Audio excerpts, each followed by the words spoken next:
cut is a feature that has endless possibilities. You will find some print and cut files when you download the free designs that come with your Silhouette machine. There are also hundreds available in the Silhouette store.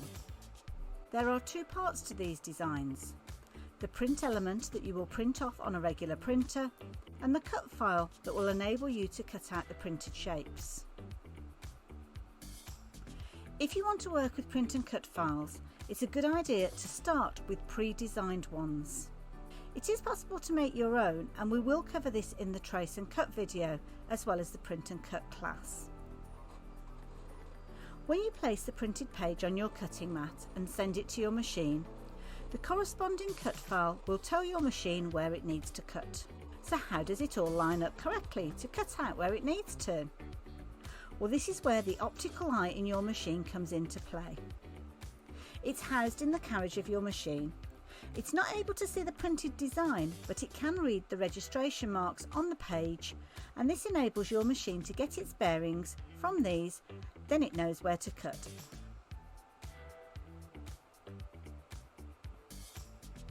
It's not able to see the printed design, but it can read the registration marks on the page, and this enables your machine to get its bearings. From here, it knows where to cut. So there are two stages to a print and cut file: the printing of your project, and then the loading it onto your Silhouette machine for cutting. You can't always recognise a print and cut file from just looking at it, so use the filters in the library and the design store to help you.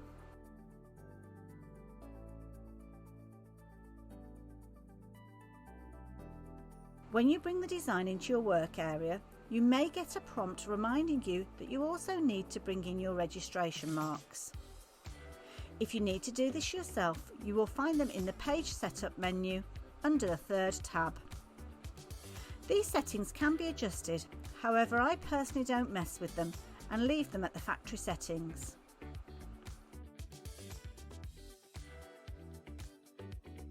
When you bring your print and cut file into the work area, you can manipulate it, perhaps resizing it.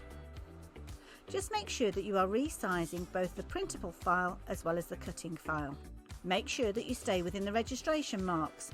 Anything outside of the registration marks won't print and won't cut either. You can work within the crosshatch area, but this is as close as you can get to those marks. If you are concerned that there will be a white edge to the design that you are cutting, you can add in a print bleed. The cut line will stay exactly the same, but the outside edge of the design will bleed out to avoid a harsh white edge. Some designers will incorporate a print bleed into their designs while others don't. We will go into this in more detail in the print and cut class. When you're happy with your design, you can print it off. Place it on your cutting mat and cut it out. When you send your design to be cut, the first thing your machine will do is look for the registration marks.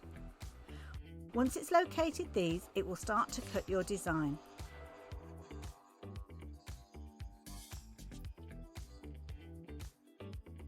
There's a class available for print and cut covering a lot more than this video. Details of this can be found on our website. Print and cut is definitely a feature worth checking out. It's the perfect way for you to create your own two-part design, and of course when you save it you can use it quickly and easily over and over again.